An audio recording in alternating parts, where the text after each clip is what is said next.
Amigos del árbitro que yo compré, muy buenas tardes. Seguimos aquí con el especial de Juegos Olímpicos, recordando que en estas semanas deberíamos estar con las competencias en pleno y cerca de terminar los Juegos Olímpicos de Tokio 2020. Hemos hecho ya el especial de Juegos Olímpicos, ya Rosa López nos platicó su experiencia en 2012 como colaboradora de Juegos Olímpicos, pero hoy tengo el gusto de presentarles a una mujer que fue competidora por México, participó en remo también en Londres de 2012 y a quien le agradezco enormemente el favor que nos hace de estar aquí con nosotros para platicar su vida como atleta, su experiencia como atleta olímpica y compartirnos algunas otras cosas más. Deborah Oakley, Debbie, muchas gracias, a quien tuve el gusto de conocer por un amigo en común, Alejandro Herrera, a quien le mandamos un saludo. Y desde Toronto, Debbie Oakley está aquí con nosotros. Bienvenida, Deborah, al árbitro que yo compré. Hola Jerónimo, hola a todos, muchas gracias por la invitación, saludos a Alejandro, gracias por conectarnos y encantada de estar aquí. Pues sin más preámbulos, platícanos, ¿quién es Debbie Oakley y cuál es tu historia de vida? ¿Quién es Debbie Oakley? La pregunta del millón. Mexicana. Yo estudié en el Colegio Americano de Puebla. Siempre estuve participando en deporte desde chiquita, en básquetbol, en el americano, en natación, en la universidad, en la UDLA. Y después de trabajar en varios lugares, cuando entré a Scotiabank, me metí al equipo de voleibol de los interbancarios que se lleva a cabo en México. Entonces, desde chica, enamorada del deporte, apasionada por la actividad física. Mi sueño desde chiquita, siempre lo he dicho, fue representar a México en cualquier deporte. Literal, yo soñaba con caminar por la calle y de repente, en vez del sueño de casarme, el sueño era que alguien se acercara y me dijera, ven, yo te entreno en canicas y vas a ser campeona, o sea, lo que fuera. Y vaya que lo conseguiste. Platícanos, ¿cómo fueron tus inicios en el remo? Mira, la historia la verdad es que es muy bonita. Yo ya estaba trabajando cuando me acerqué al remo. Había terminado, de hecho no, espérate, me voy a regresar un poco antes. En el 2001, creo, hice un viaje de verano a Canadá y paseando como turista vi una regata de remo por primera vez, así súper casual. Y el simple movimiento de los remeros compitiendo me impresionó, me llamó muchísimo la atención, me encantó. Y cuando regresé de mi vacación a México, a Puebla más bien, empecé a buscar la oportunidad de empezar a practicar el deporte. Acababa yo de entrar a la carrera. Y como sabemos, en Puebla no hay un lugar para remar. Entonces empecé a ver las opciones en la Ciudad de México, donde se encuentra el canal de remo, al lado de los canales de Xochimilco, está la pista de remo. La pista de Cuemanco. Ajá, en Cuemanco. Entonces empecé a indagar un poco ahí y para no hacerte el cuento largo, pues el cambiarme a México, el cambiar de carrera, de universidad, las distancias de la Ciudad de México, el cómo ir a entrenar, el de madrugada, todo el panorama sonaba muy complicado, así que no lo seguí. Me quedé en Puebla, seguí estudiando en la UDLA, te digo, me metí al equipo de natación y pasaron los años, terminé la carrera, me fui un año a Vancouver, regresé, empecé a trabajar en la Ciudad de México, o sea, ya mi sueño ya estaba hecho, ya estaba dado por perdido, ¿no? Y en el 2009, sí, a finales del 2009, buscando trabajo en la Ciudad de México, me presentan a una persona que me presenta a otra persona y acabo en el club de remo de Cuemanco. Sin duda una señal, o sea, sin duda estaba destinado para ti el poder cumplir ese sueño. Sí, la verdad es que hasta me pongo nerviosa de acordarme, porque la verdad es que sí, como dicen, aunque te quites. Sí, por supuesto, sin duda. Y fue una carrera meteórica, por lo que he podido ver de tu carrera. Ha sido una carrera meteórica porque en 2011 ya estabas compitiendo por México en unos Juegos Panamericanos. ¿Cómo fue ese cambio? Sí, vaya, cuando acabo yo cuando estoy en el club y la conversación es por cuestiones de chamba, eh, me presentan al entrenador y empezamos a platicar y me invitan a remar, porque le dije, hace muchos años yo quería remar, y, pues ven y pruébalo y a ver si te gusta, ¿no? O sea, nomás ven y disfruta. Entonces, claro, yo los fines de semana fui a remar y tranquila, o sea, los chilaquiles después del entrenamiento, a gusto, tomando el sol, o sea, cero estrés. Y poco a poco me empecé a clavar, lo empecé a aprender más y más. El entrenador también, obviamente, me impulsaba, gente del club que me veía, que no es que a la primera se me diera para nada, o sea, yo me caí al agua al segundo día, me volteé en el bote y todo. Y chicas que estaban más, yo mido 1,85 y la altura en el remo pues es importante porque la palanca es mayor, ¿no? Claro. Evidentemente. Entonces, bueno, chicas que estaban más pequeñas, que estaban menos fuertes, me pasaban, ¿no? Entonces, pues es un golpe al ego también, decía yo, ¿cómo puede ser, no? Eh, y, y, y la única solución, la única respuesta era practicar y practicar y practicar y practicar. Entonces, pues poco a poco, y te digo, conversaciones con gente que sabía al respecto, entrenadores, donde les creí, si ellos decían que tenía yo futuro, les creí y no lo solté y seguí entrenando y seguí practicando y veía yo videos y me aprendía yo el movimiento de atletas olímpicos en YouTube y lo estudiaba por todas formas, ¿no? Entonces, digo que es un poco fue una obsesión tal vez, suena a obsesión, pero la verdad es que fue simple pasión de poder estar por fin donde yo quería estar y ver una luz, ¿no? Para perseguir. Y nada, y entonces empecé a remar como máster. No sé si estés familiarizado con la categoría de máster, que es No, si nos pudieras platicar un poco del tema. en la mayoría de los deportes, la categoría de máster es para gente que en realidad ya pasó por campeonatos nacionales, ya tal vez ya fue olímpico, ya todo, o gente que se dedica al deporte porque le gusta y porque es bueno, lo que tú quieras, pero lo específico del máster es la edad. Es a partir, creo, de los 25 años. Yo para ese entonces ya tenía 30. Okay. Yo empecé a remar a los, a los 29, a los 29 Okay. años. O sea, si vemos el historial de cualquier atleta olímpico, empiezan a entrenar desde pequeños. Sí, sin duda, sin duda. Tienen una cantidad de experiencia de competencias nacionales e internacionales antes de siquiera tocar una pista olímpica.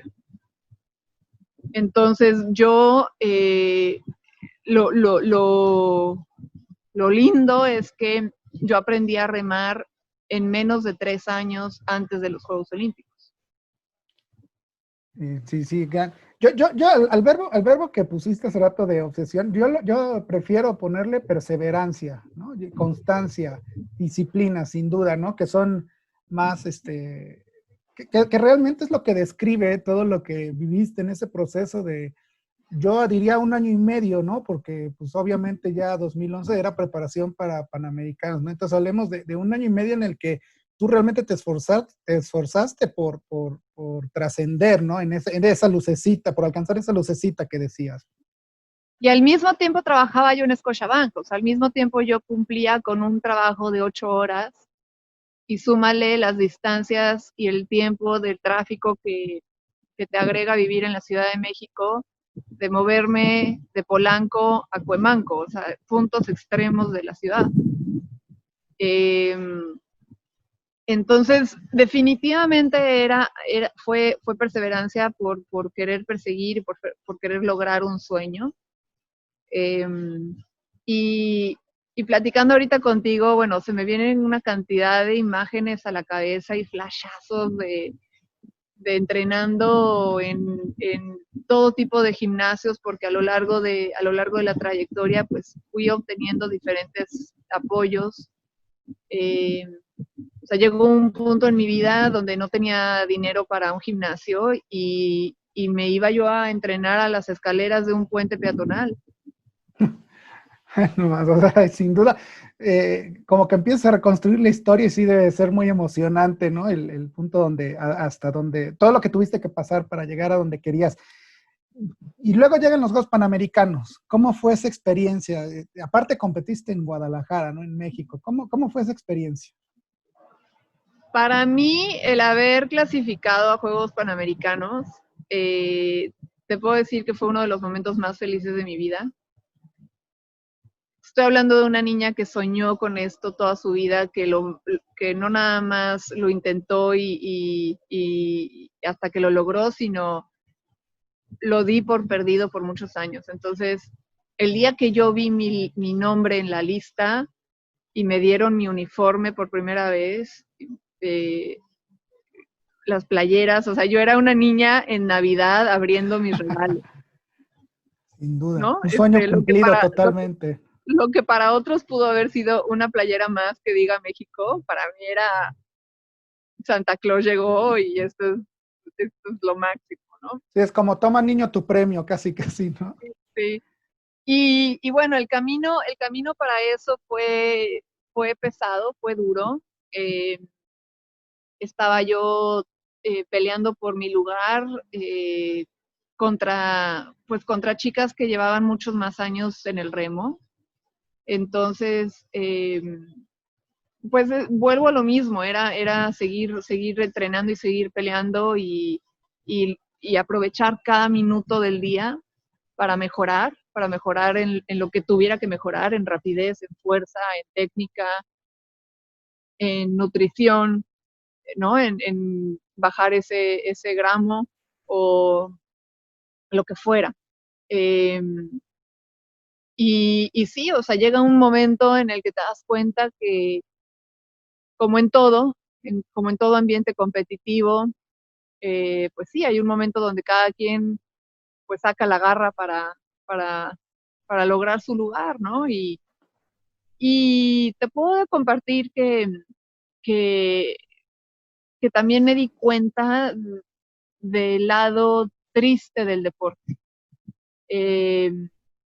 En esa etapa fue mi primera exposición a estar en un ambiente rodeada de los demás atletas, de los federativos, me acuerdo perfecto, hubo una reunión donde se discutió y se peleó quién tenía que ir y quién no, ¿no? O sea, sacaron una lista con los finalistas seleccionados y hubo gente que no estuvo de acuerdo.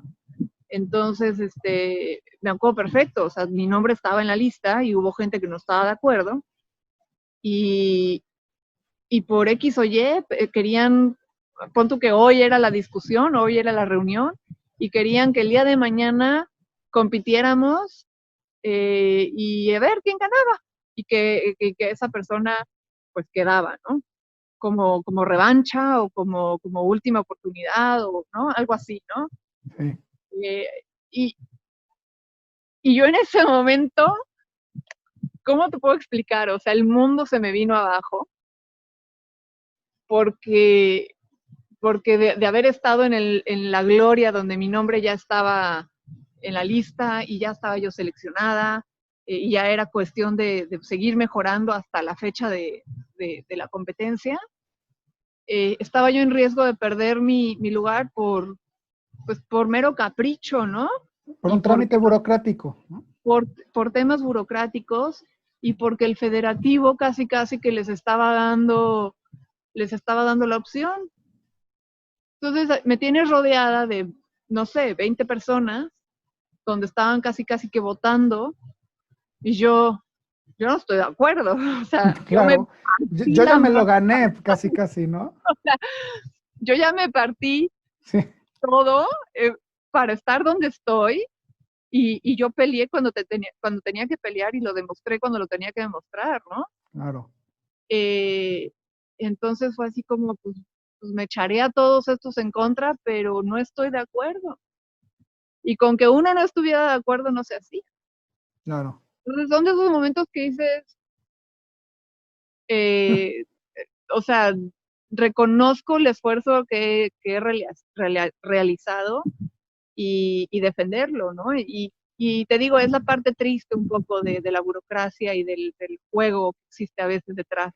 Sí, porque incluso, bueno, en el especial de Juegos Olímpicos hemos hablado de otros casos de atletas que incluso ya estando en el lugar de la competencia, ¿no? Han sido, han tenido o han visto impedido el poder participar por X, Y o Z razón, e incluso han tenido que dejar México para poder competir, siendo que bien podrían representar a México. Entonces, bueno, pasan los Panamericanos, pero resulta que el sueño no terminaba ahí, ¿no? Que te está esperando uno más grande, ¿no? Y llega la oportunidad de vivir unos Juegos Olímpicos. Cuéntanos cómo fue eso. De los Juegos Olímpicos, increíble. Los Juegos Olímpicos, ¿qué te digo? este, eh, no sé ni por dónde empezar, sinceramente. Para los Juegos Olímpicos tenía que ganar primero en México, y, y en esa regata en México, igual, apuestas de la gente a favor o en contra. Había que pelear 3 regatas y ganar 2 de 3 para poder clasificar. Y de ahí, al obtener mi lugar en México, luego tenía que competir a nivel latinoamericano. ¿Nos puedes explicar qué es una regata para que la gente lo pueda entender? Claro. Sí, en remo las competencias oficiales de Copas del Mundo, Mundiales, Olimpiadas, etcétera, son de 2 kilómetros. El remo, como sabemos, y bueno, ya explicarás o mostrarás alguna imagen, la dirección del remo es hacia atrás, se va como de espalda. Entonces la distancia oficial son 2 kilómetros, y una regata se utiliza para competencias, por ejemplo, de veleros, remo, etcétera, ¿no? Por el factor del agua. Eh, y es eso, es una competencia de remo. Ahora, Ok. Regata es el equivalente a carrera. la regata es la Ok, equivalente a competencia ok, carrera, exacto. ok. Eh, y normalmente son 6 carriles. Eh, depende el volumen de los participantes, el número de hits, o sí, Sí. de hits. Y son 6 carriles. Entonces a veces se llenan los 6 y a veces no, porque bueno, el total puede dar un, un par, ¿no? Claro. Eh, ¿Y qué más te puedo decir? La Ok. regata. Entonces, bueno, por ejemplo, en las competencias de remo, normalmente, no, a diferencia de otras disciplinas, no es que participes una vez y si no ganas estás fuera. Eh, lo que sucede en el remo es que obtienes un lugar, obtienes un puntaje eh, overall, eh, del total de Ujú, remeros, obtienes un lugar. ujú. Entonces sigues compitiendo hasta que se terminen todas las regatas que Ok. contienen todo el volumen de remeros, ¿me explicó? Sí, te van promediando, digamos, ¿no? O vas teniendo un ranking, así lo entiendo. Un ranking, exacto. O sea, vas a tener final A, final B, final C, dependiendo del total de remeros. Ok. Bueno, entonces ya con esto bien explicado, entonces tenías que competir a nivel Latinoamérica. Entonces, al conseguir el lugar en México, exacto, había que competir a nivel latinoamericano, el preolímpico. Algunos lugares para las Olimpiadas se otorgan en campeonatos mundiales, en la Copa Mundial, el World Cup de remo. Sin embargo, para regiones o países como Latinoamérica o Asia o algunas otras regiones, se hace un preolímpico para darle la oportunidad a estos países de poder tener una plaza en los Juegos Olímpicos, porque quizá el nivel de competencia en una Copa Mundial pues es demasiado alta, es muy competitiva y, y pues y quizá no le da oportunidad a los, perdón, tengo que interrumpir, pero mira nada más, no sé si puedas ver. Preciosa, preciosa la puesta de sol. Tienes un paisaje envidiable, sin duda, ¿eh? El lago de fondo, ahí el lago, es el lago Ontario, ¿verdad? Es el lago Ontario, sí. Sí, y la puesta de sol de atrás, qué bonito paisaje podemos apreciar ahí. Sí, justo ahorita me vinieron a interrumpir, me dicen, mira por allá. El background perfecto a la plática, a la cara que tienes, porque de verdad se ve que estás disfrutando al platicar tu experiencia. El lado de allá, no sé si puedas ver la CN Tower. La CN Tower, sí. Acá se alcanza a ver. Sí. Bueno, perdón. Adelante. Ya lo editas luego. No, vale la pena, es un buen momento. Vale la pena dejarlo. Sí, entonces, te digo, en los preolímpicos por regiones, por continentes, se hacen, pues más que nada para darle la oportunidad a estos países para poder representar, para poder ser representados en las Olimpiadas.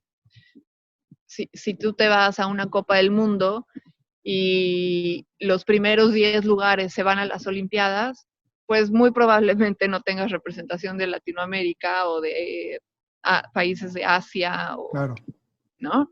Entonces, el objetivo del preolímpico fue otorgar 5 plazas para los Juegos Olímpicos en mi categoría, que es el bote individual.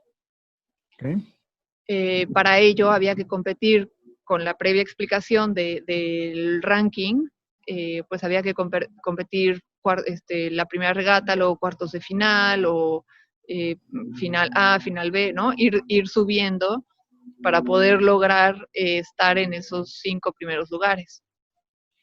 Okay. Y así fue, logré poder estar en la final A, donde tienes a 6 botes y solo 5 clasificaban. Sí, nada más tenías que asegurar no quedar en último en esa competencia, ¿no? Y prácticamente ya estabas ahí.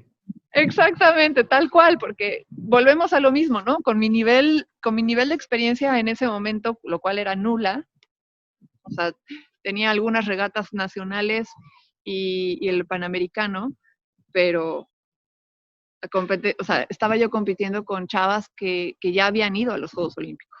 Oh, increíble. Entonces, tal cual, el consejo fue, con que tengas una en la mira, ya pasaste, ¿no? Sí, literal. Ahora sí que midiendo el nivel de cada uno es muy... Mi objetivo no es ganar, ¿no? Mi objetivo es clasificar y entonces para clasificar yo necesito hacer esto y punto, ¿no? Y lo lograste. Y sí, o sea, también hay un tiempo, ¿no? También hay un tiempo estándar al que quieres llegar, como en maratones o carreras, tienes un tiempo y bueno, ese era mi objetivo. Y nada, entonces en el preolímpico quedé en tercer lugar. Fue una carrera increíble, la verdad.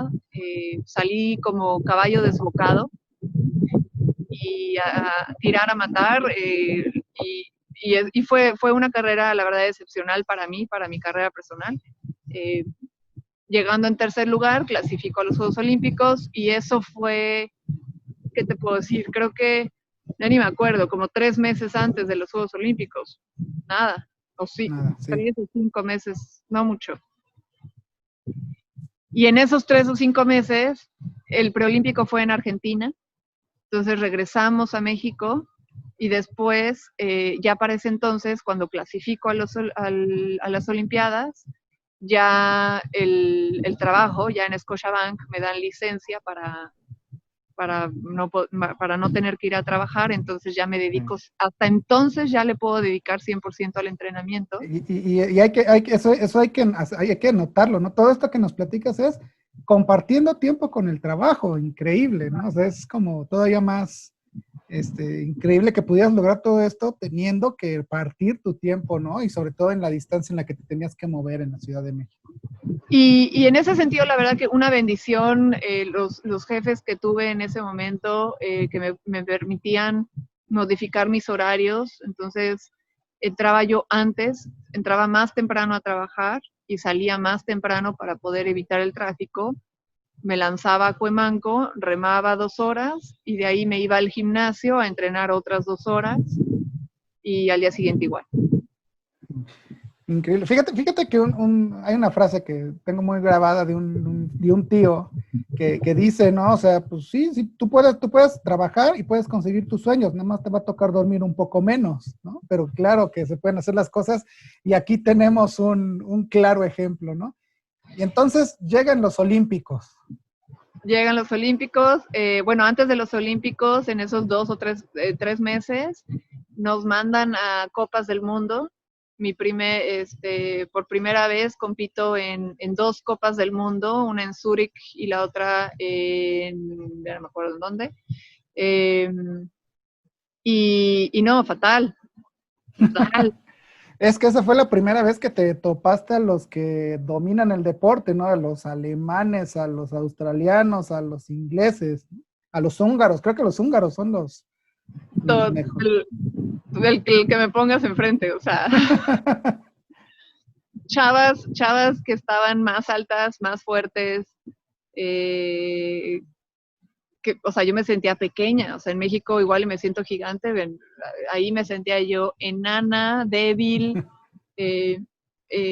súper nerviosa, porque recordemos, y más o menos ahora ya se habla de esto más, pero es bien importante el ejercicio mental, o sea, no nada más el trabajo físico, sino mental, eh, el cómo manejar mi estrés los pensamientos y enfocar la energía, etcétera, ¿no? O sea, las emociones. Hubo también un momento, la relación con el entrenador es vital. Hubo un momento bueno, que mi relación con el entrenador no fue buena, entonces pues eso también súmale. Pues muchas cosas, muchos factores que uno no ve, que normalmente juzgamos a los que están ahí poniendo la cara y no sabemos todo lo que hay detrás. Claro, por supuesto. Entonces sí, pues, o sea, ahorita te lo digo sin problema, o sea, la verdad que me fue fatal, la experiencia, lo que tú quieras, pero en cuanto a ranking, mal. O sea. Sí. Y luego de ahí regresamos a México y luego volvimos a Europa otra vez, fuimos a España, entrenamos unos días, unas semanas, y de ahí ya volamos a Londres.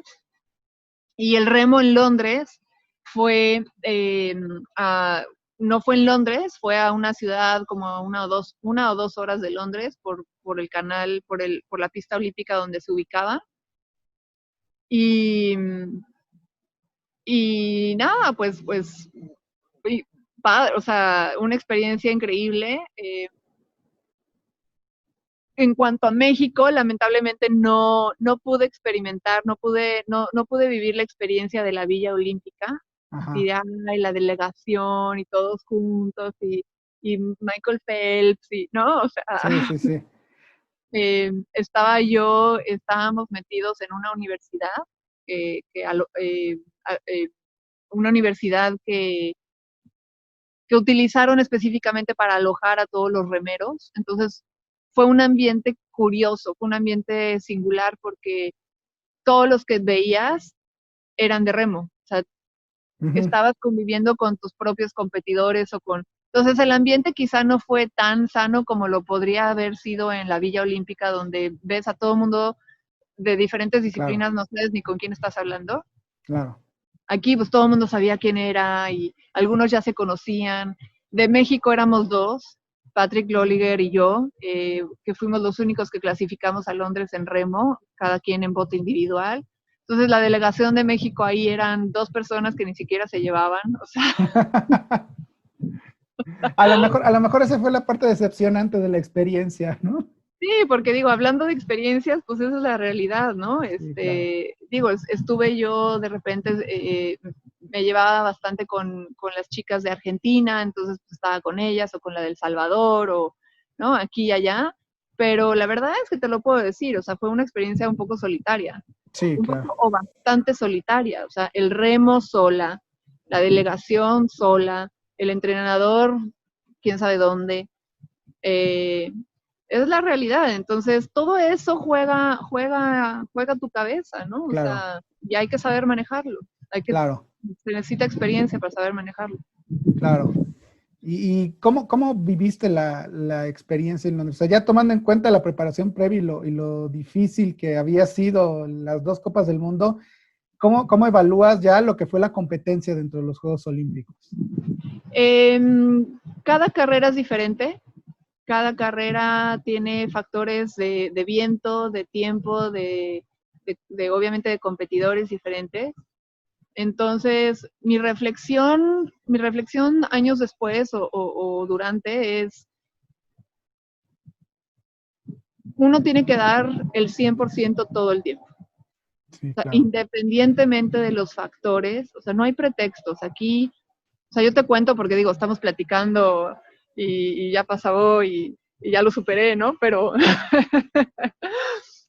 y digo, para compartir la experiencia tal cual y ser honesta, pero no hay pretextos.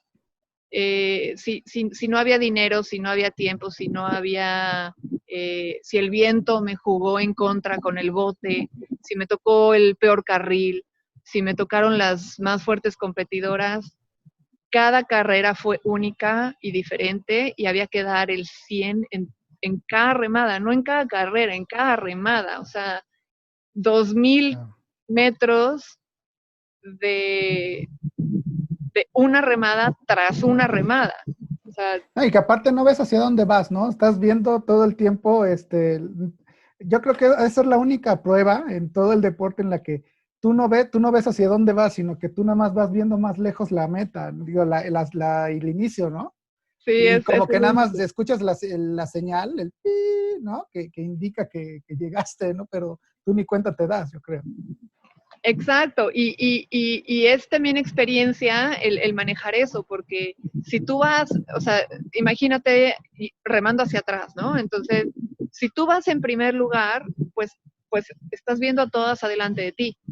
Sí, Entonces, medio que controlas, o sea, si la de acá le empieza a meter, pues le metes, y, ¿no? sí, Eh, pero si no, o sea, si no vas en primer lugar, pues, y pierdes de vista la que va en primer lugar, no sabes qué tan lejos está de ti y no es como que puedo voltear y voy más rápido, o sea, entonces, claro, lo que yo aprendí ahí fue, así como te digo que cada carrera es única y dar el 100, es conocerse, claro. porque si la de al lado empieza muy fuerte, yo tengo que conocerme para saber que si no empiezo tan fuerte, estoy segura que la voy a alcanzar después. Sí, sí, porque además es un deporte de mucha resistencia, es mucho esfuerzo físico el estar en un bote, ¿no? Muchísimo, porque aparte, y más estando remando sola, ¿no? Porque a fin de cuentas, cuando vas en el de 4 o en el de 8, pues es compartido y a lo mejor alguno puede tomarse un tiempo para descansar y en algún momento todos le jalan parejo, pero estando tú sola, híjole, Sí, sí es sí, difícil sí. la estrategia de carrera. Self-motivated, ¿no? O sea, es yo, pero sí, es un deporte hermoso, me encanta. O sea, yo aquí tengo oportunidad de remar y lo hago nada más como hobby. Eh, pero definitivamente, digo, yo sé que la siguiente pregunta tal vez será, bueno, ¿qué pasó después, no? Exacto.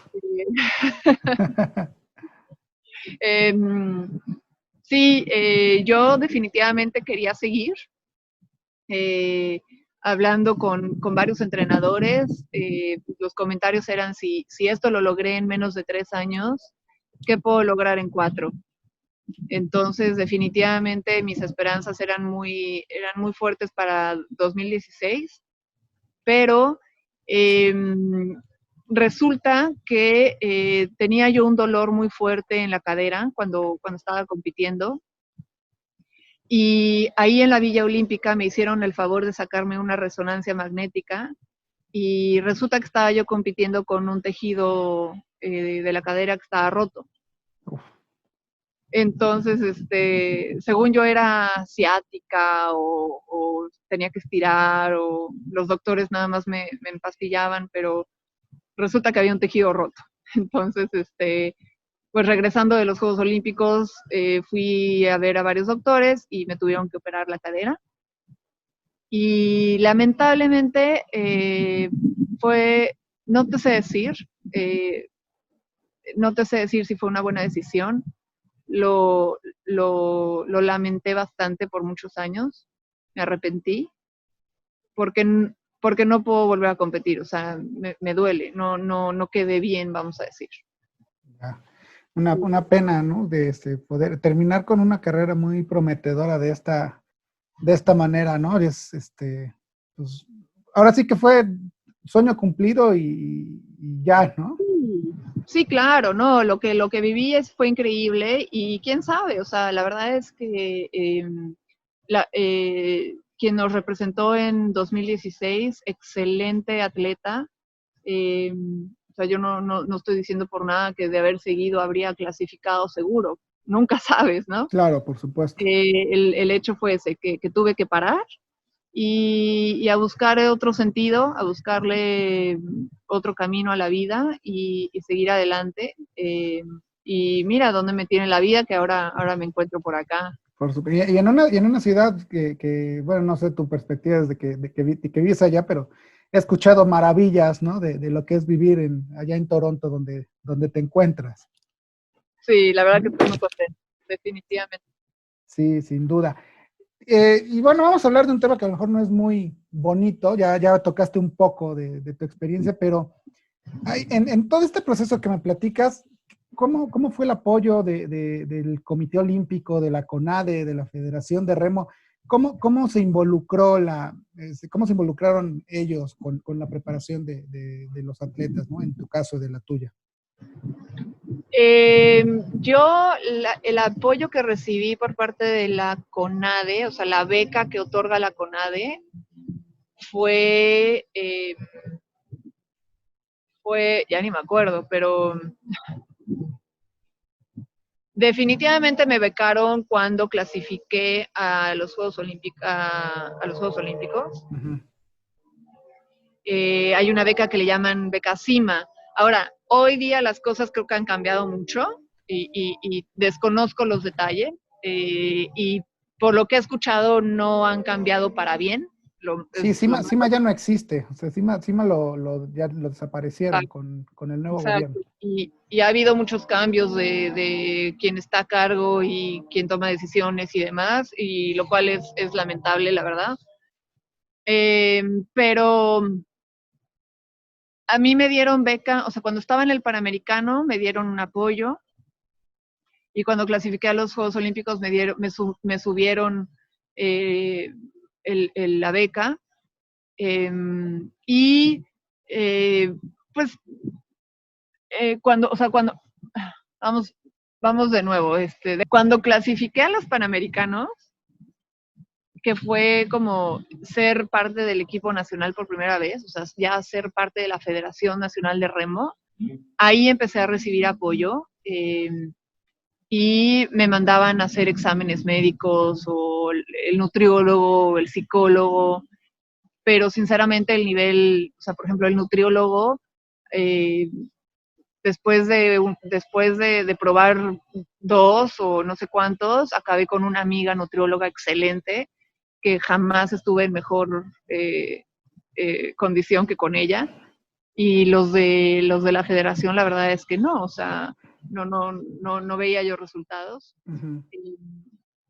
Psicólogo deportiva, estuve con una psicóloga excelente, Magali Cerón, y ella también es parte de la CONADE, pero las condiciones en las que la tuvieron a ella trabajando, pues también no son las mejores. Hay mucha política, hay demasiada grilla, demasiado ruido. Pero te digo, hasta que clasifiqué, cuando clasifiqué a los Juegos Olímpicos, me dieron cima y chistoso, porque eso te da como que estatus. Claro. O sea, pero era un poco penoso, o sea, terminaba yo de entrenar y llegaba yo con el masajista, y si el masajista, que bueno, que si el masajista le estaba dando terapia o el fisioterapeuta, pues, le estaba dando terapia a otro remero que no estaba clasificado, tenían que interrumpir la sesión porque yo ya había acabado mi entrenamiento y pues tenía que ir a mi sesión, ¿no? O sea... Ya. Ya, o sea, tú tenías como un estatus más alto por estar clasificada, ¿no? Entonces, te tenían que atender a ti y después a los demás. Sí, que me tocó cuando no estaba, ¿no? O No, sea, claro, por supuesto, te tocó la otra cara de la moneda. Salir de la mesa cuando alguien más entraba, pero son tonterías, ¿no? O sea, no sé, se porque me hacía... es que esas cosas desmotivan y por ahí va la siguiente pregunta, ¿no? Que es, ¿qué acciones se pueden hacer para la detección de apoyo, ¿no? Y apoyo de talentos deportivos, ¿no? Esa es una de las cosas que seguramente a más de uno lo desmotivan, ¿no? O sea, que debe ser como, o sea, yo tengo que llegar a tal lugar, ¿no? Yo te podría jurar, en el Panamericano yo competí en un bote de 4, no competí individual. Y yo te podría jurar que pudimos haber ganado medalla si los entrenadores y la federación nos dedicaban lo que tenían que dedicarnos. O sea, el problema también es que luego tienen a sus estrellas. Entonces, todo el enfoque, todo el apoyo, toda la atención, todo prioridad es sus 1 o 2 o 3 estrellitas. Y el resto del equipo se puede ir a pintar, o sea... Sí, sin duda. Y te puedo asegurar que de habernos dedicado más, de habernos dado mejor entrenamiento, de habernos dado el tiempo suficiente para entrenar y de haber decidido con anticipación quiénes iban a remar ese bote de 4, porque eso también lo deciden a última hora y creen que hay milagros y que la gente va a remar perfecto. No, y que el remo es muy fácil, ¿no? Aunque sean 4, ¿no? Ay, es que nada más es remar y ya, ¿no? Aunque sean 2, o sí, sea, claro. si te das cuenta, cada remero tiene que moverse idéntico, ¿no? Claro. Y hay que conocer la fuerza, y hay que conocer la estrategia de carrera, etcétera. Hay muchas cosas. No deja de ser un equipo, no deja de ser un deporte de equipo. Exacto. Entonces, si hacen su selección, y eso ocurre en todos lados, ¿eh? Seguro, También te lo voy a decir, seguro. Hablando con amigos de otros países, las mismas tonterías ocurren en todos lados. Donde alguien tiene los mejores tiempos y a la mera hora deciden llevar a otro. O sea, no somos los únicos. Sí, por supuesto. Es una pena, no sé. Mira, la respuesta a qué poder hacer es lo mismo que cómo podemos tener un presidente que... O sea, es lo mismo que pasa en el gobierno, lo mismo que pasa en todos lados, ¿no? Sí, porque más allá de la mentalidad del atleta, todo lo que lo envuelve no lo ayuda, ¿no? Todo lo que lo envuelve en cuestión apoyos de gobierno, apoyos federativos, etcétera, etcétera, pues no está funcionando. Es un poco de todo. Es cultura, o sea, la cultura desde casa. Muchas familias mexicanas no creen en... A mí, o sea, a mí misma, alguien me recomendó cuando cuando le quería yo... En aquel momento donde vi el remo por primera vez y estaba buscando cambiarme de Puebla a México, a mí un familiar me recomendó no hacerlo porque y la frase textual que me acuerdo al día de hoy me decía, el deporte no te va a dar de comer. Tú ¿Cuántos hemos escuchado eso? Sigue estudiando, saca tu carrera, cásate casi, ten una familia y haz el deporte como hobby, como cualquier otra persona, normal. Y ese no es el punto. O sea,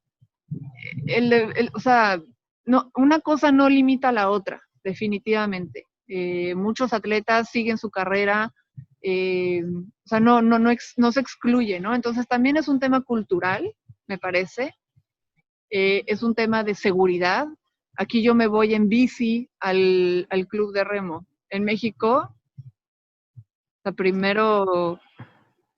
Sí, complicado, ¿no? Sí, la situación de seguridad es muy difícil en México. Entonces, accesos, cultura, recursos, muchas cosas, ¿no? O sea, la verdad es que es un conjunto de factores. ¿Qué harías tú, qué propondrías tú para ayudar a detectar talento en México, ¿no? Ya, en el deporte que sea.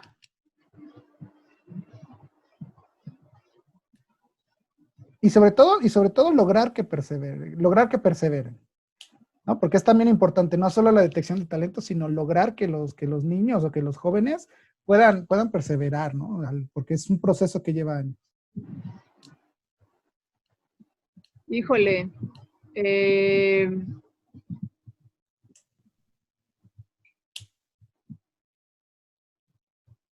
yo creo que la psicología deportiva es un factor muy grande.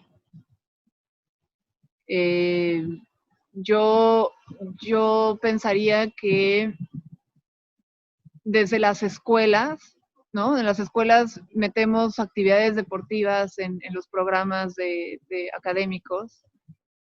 Y yo también metería programas que manejen la cuestión psicológica y la cuestión emocional, porque así como uno persevera para sacar una buena calificación, persevera para meter un gol y para ganar una competencia, ¿no? O sea, es en cualquier, no nada más en el deporte, sino yo creo que se requiere hablar abiertamente del tema, dejar de manejarlo como un tabú, o sea, si yo voy al psicólogo no es porque tenga problemas mentales y porque esté loca.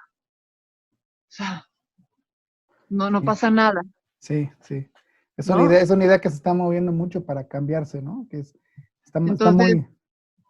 el manejo de las emociones es real, el manejo de la mente es real, y porque esa es la realidad, o sea, cuando yo perdía, cuando me ganaban, cuando no me salía, o sea, y te lo digo, yo en la escuela me gradué con honores, pero tú sabes, o sea, yo estuvieron a punto de llevarme a una escuela pública porque reprobaba todo, o sea,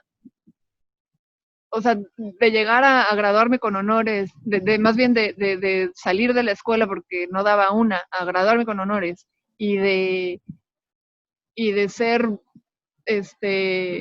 ya sabes, en la escuela de chiquitos donde había que escoger a los que se iban con tu equipo, Sí.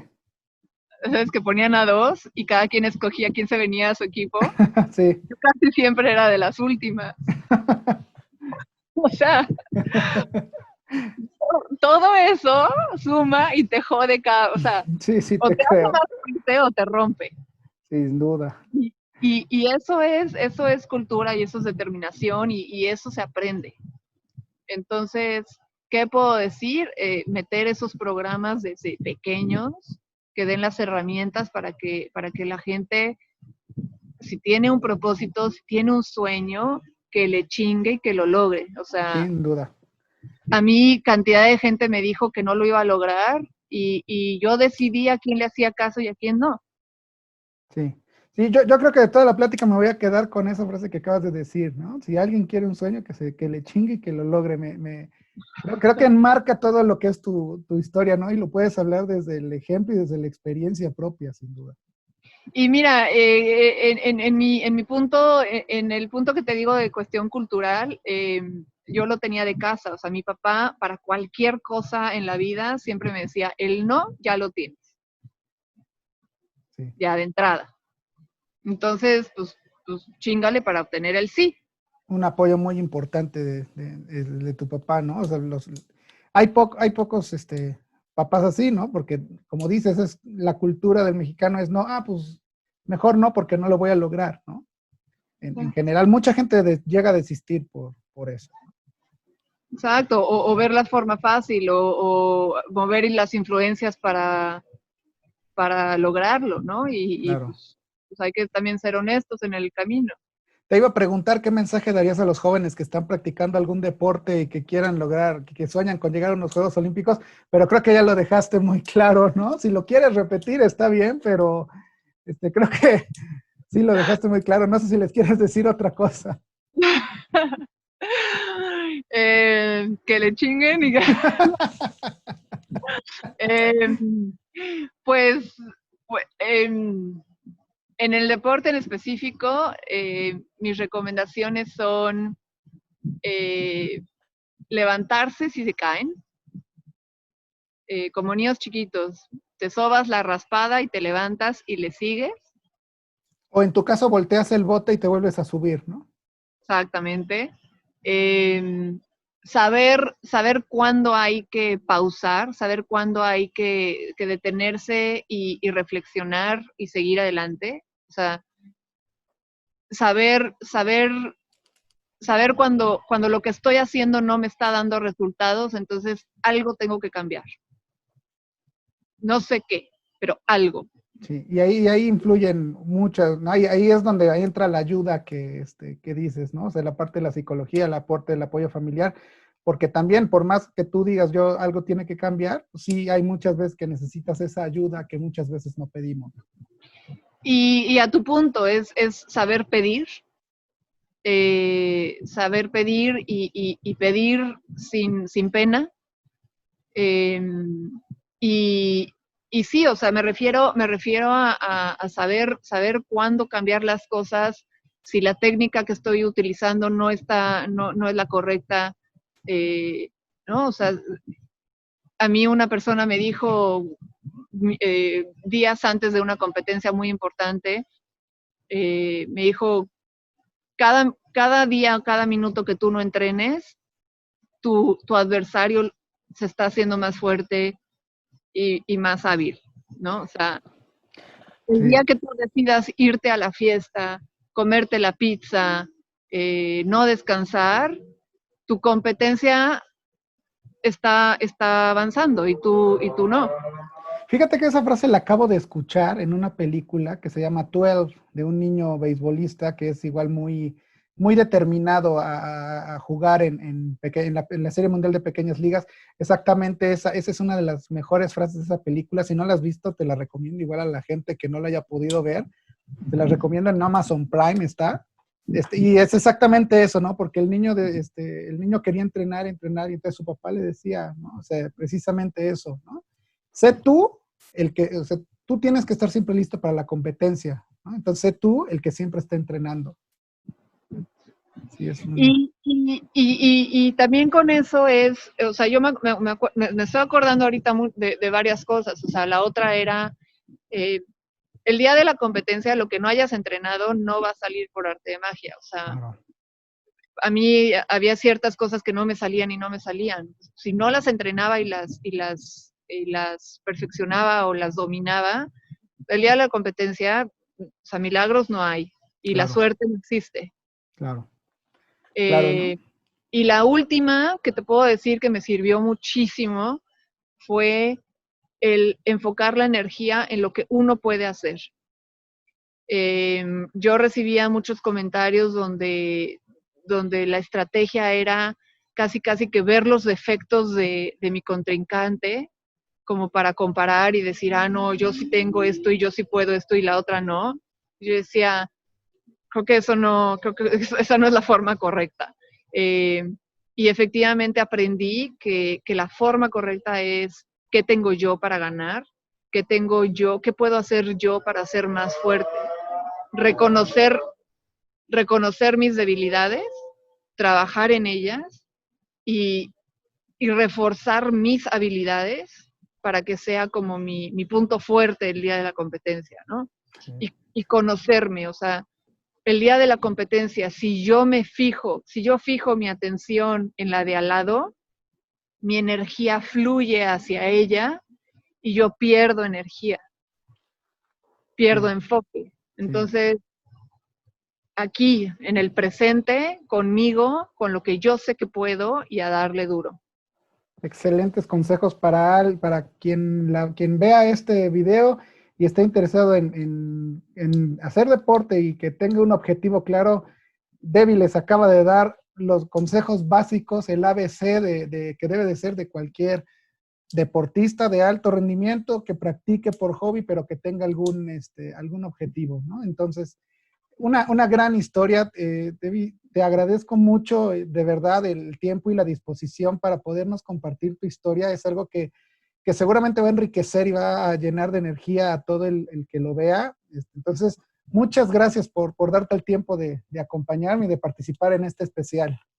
Al contrario, muchas gracias. Creo que platiqué mucho, pero espero que sirva y va a estar muy lleno. No, de verdad es una historia fantástica que si me emociona a mí, o sea, nada más de ver la cara y de ver la emoción con la que lo platicas, sin duda es algo que te vino bien el poderlo compartir.